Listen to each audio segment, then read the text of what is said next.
karena abangnya Farhad Abbas sama abangnya Ahmad Dhani sama.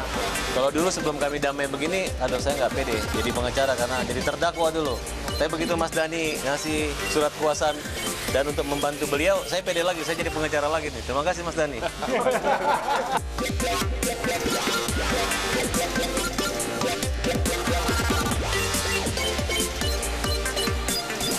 Kalau ngehias saya sendiri yang ngehias, dia mah nggak mau.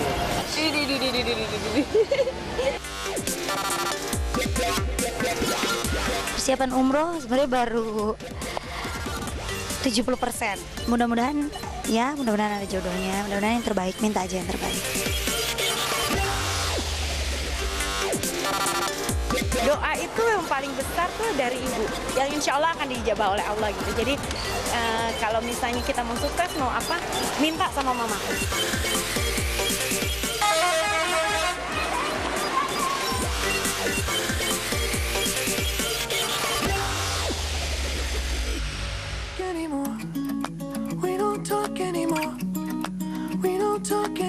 Jelang tutup tahun 2016, halayak dan masyarakat dunia maya alias netizen mendapatkan kejutan besar. Ahmad Dhani dan Farhad Abbas yang sekian lama berseteru tiba-tiba berdamai. Angin apa yang membuat mereka sepakat memadamkan api perseteruan? Mungkinkah tungku permusuhan yang demikian mendidih beberapa waktu lalu bisa didinginkan dalam sekejap mata? Ya, publik dan netizen pun bertanya-tanya. Seakan ada tabir tersembunyi di balik perubahan sikap Dhani dan Farhad. Lalu benarkah islah damai Dhani dan Farhad dilatari oleh kepentingan politis? Yang pasti, sebelum menandatangani nota kesepakatan bersama, Dhani dan Farhad yang duduk berdampingan saling melempar senyum ramah.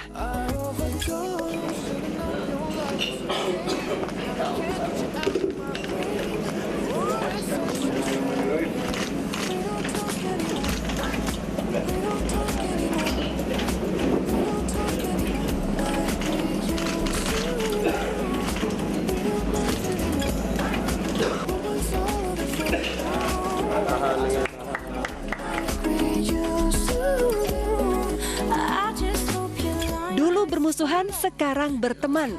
Tangan yang berjabat erat seolah menjadi simbol ikatan persaudaraan antara Dhani dan Farhad. Dan memang mereka dipersatukan oleh pertalian visi dan kepentingan. Setelah sekian lama menjadi dua kubu yang berseberangan, Dhani dan Farhad disatukan oleh tokoh Muslim Tionghoa Yusuf Hamka. Yang menarik, ternyata diam-diam Farhad mengagumi Dhani. Kepada Mas Ahmad Dhani, bangga juga saya pada beliau. Karena menurut saya kenapa Mas Ahmad Dhani hari itu dijemput malam-malam, mungkin kalau nggak dijemput, mungkin pikiran orang akan terjadi revolusi besar negeri ini. Berarti itu perkiraan mereka, bukan perkiraan rakyat, tapi perkiraan dari segi keamanan. Jadi berarti terlepas dari peristiwa itu, Mas Ahmad Dhani ini adalah tokoh besar yang diperhitungkan. Memang saya nggak seberani beliau berani sekali. Harapan saya mudah-mudahan keberanian beliau ini jangan dikapokkan dengan cara-cara hukum, dengan cara-cara yang zaman-zaman dulu. Harus punya klarifikasi. Tepuk tangan dulu buat beliau. Ya, karena kita sama-sama satu punya kakanda tadi, Pak Yusuf Hamka, ya jadinya ya jadi satu saudara kan, karena abangnya Farhad Abbas sama abangnya Ahmad Dhani sama Yusuf Hamka. Jadi ya kita harus menjadi saudara karena ternyata ya juga dalam kasus hukum juga udah selesai semua kok, udah nggak ada urusan lagi. Jadi tidak ada alasan lagi untuk berseteru. Ini contoh yang baik. Mereka yang berseteru sedemikian rupa, hari ini coba lihat indahnya adik-adik kita. Farhad Abbas dengan logowo, Ahmad Dhani dengan logowo. Malah Ahmad Dhani memberikan Farhad Abbas kuasa untuk menyelesaikan masalahnya. Ini satu contoh rekonsiliasi yang baik, yang patut ditiru. Ya kan, kita jangan membuat gaduh aja.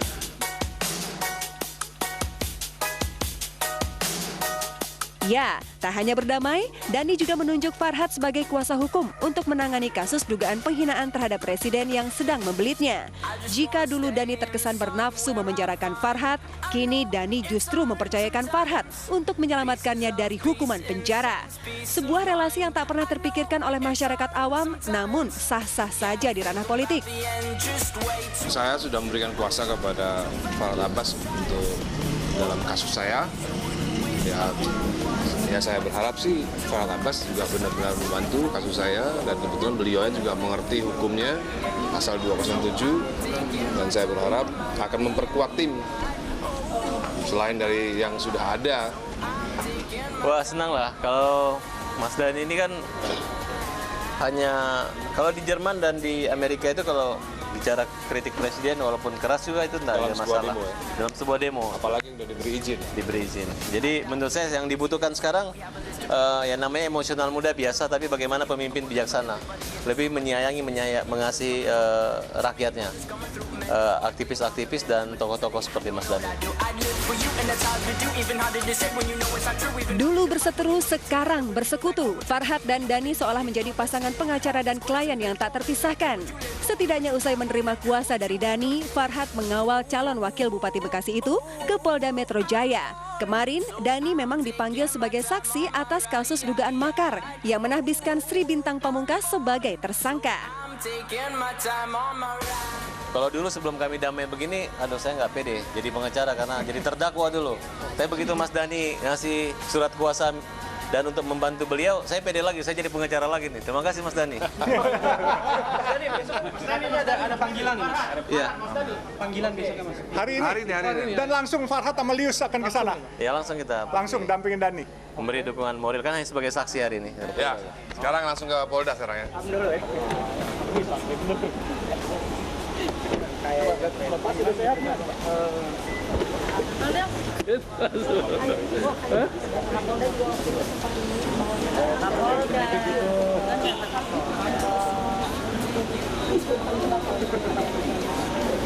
Jadi juga kita serahkan kepada ahli hukum.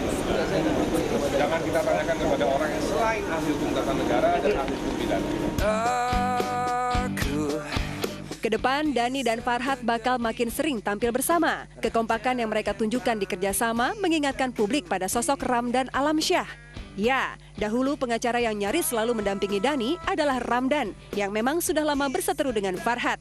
Ramdan pula lah yang nyaris membuat Farhad ditahan dalam kasus penghinaan dan pencemaran nama baik yang diduga dilakukan mantan suami Nia Daniati itu terhadap Dani. Akan tetapi drama panas yang dipicu oleh komentar sinis Farhad di Twitter terkait kecelakaan maut Aki J. Putra Dani seolah menjadi cerita usang. Konflik Dani dan Farhad sudah bermuara di samudra perdamaian. Kenapa kita harus saling menghukum? Lihatlah contohnya Farhad.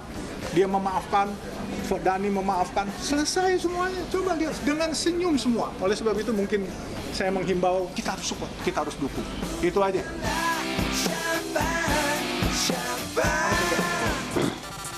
Wow, ini nih yang namanya luar biasa. Udah bukan pakai L, pakai R ya, luar biasa. Ya kan siapa yang nyangka gitu kan kalau dulunya berseteru, sekarang menjadi bersekutu.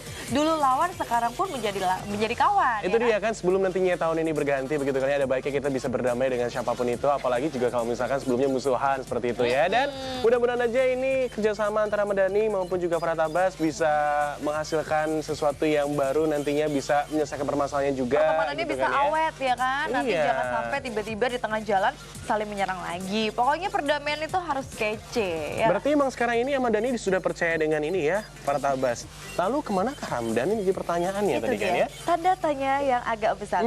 Akankah Pak Ramdan ini juga bisa bekerja sama dengan baik dengan Bapak Farhad? Jadi kan ada kolaborasi tuh di antara dua pengacara dan juga mungkin bisa sahabatan gitu kan ya, jadi 3 serangkai kelihatannya. Boleh deh, kita tunggu aja Tapi ya sebelumnya pemirsa. Farhad Abbas Gimana? Muslim ya? Iya benar, lebih Pokoknya lebih kece ya. Baiklah pemirsa, kalau begitu sampai pukul 4 sore nanti bersama dengan saya James Purba. dan saya Vivian, pastinya akan menemani Anda di mana lagi kalau bukan di Obsesi. Yang berikut ini juga loh, kalau seru pemirsa, ada Eko Patrio yang lagi-lagi mendatangi Dewan Pers. Ini masih soal pencabutan nama Eko oleh media online nih, Vivi. Baik, kira-kira seperti apakah perkembangan kasusnya? Langsung aja kita simak liputan berikut ini.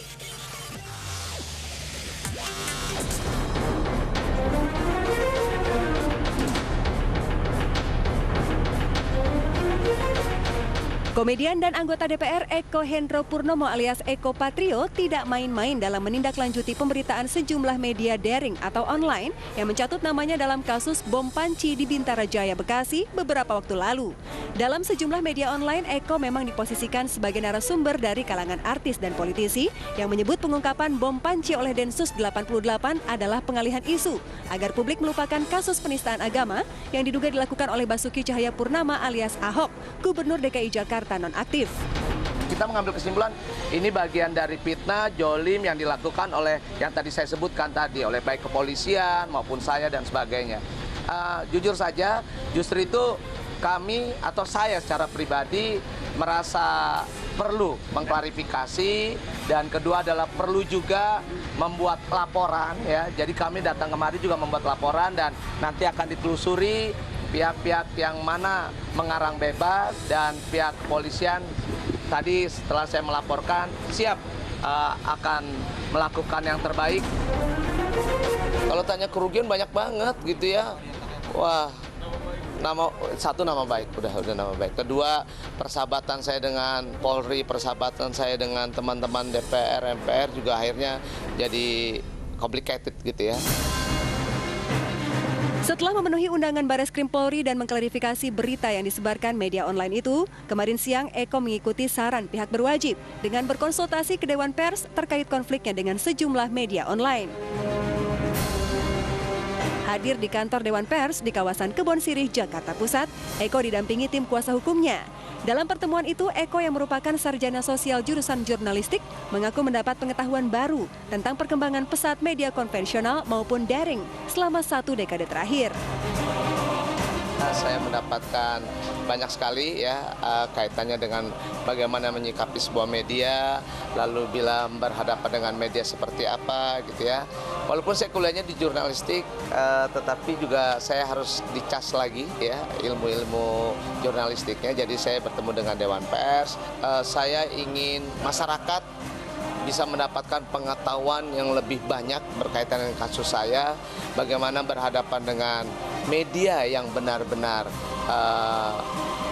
jurnalistik, produk jurnalistik, dan mana media yang bukan produk jurnalistik. Setelah mendapat penjelasan panjang lebar dari Dewan Pers, Eko berpikir ulang tentang langkah umum yang akan ditempuhnya. Eko sadar media juga punya andil dalam membesarkan namanya. Terlebih saat naik ke panggung politik sekitar 1 dekade lalu, media online turut berjasa mengatrol pamor Eko di dunia politik. Langkah hukumnya besok saya kan ketemu lagi nih. Jadi kalau bicara langkah hukum, besok mungkin saya sikapi. Besok saya kemari lagi, jam 2. Jika tak ada kendala, Eko akan menggelar preskon bersama petinggi Dewan Pers. Wakil Ketua Tim Pemenangan dari salah satu kandidat Cagup-Cawagup DKI Jakarta 2017 ini berharap perseteruannya dengan media menjadi pembelajaran bagi publik figur dan insan pers. Jika simbiosa mutualisme demi kepentingan halayak bisa dicapai, mengapa harus saling menjatuhkan? Ngobrol-ngobrol aja sih, bagusnya bagaimana nyingkapin, karena buat saya kan juga media ini kan teman saya juga gitu ya, jadi jangan sampai akhirnya silaturahmi yang udah saya jalankan, udah kerjasama selama ini dengan teman media, gara-gara permasalahan ini akhirnya ada mendua gitu, media yang benar-benar bekerja akhirnya menjadi juga saling mencurigai.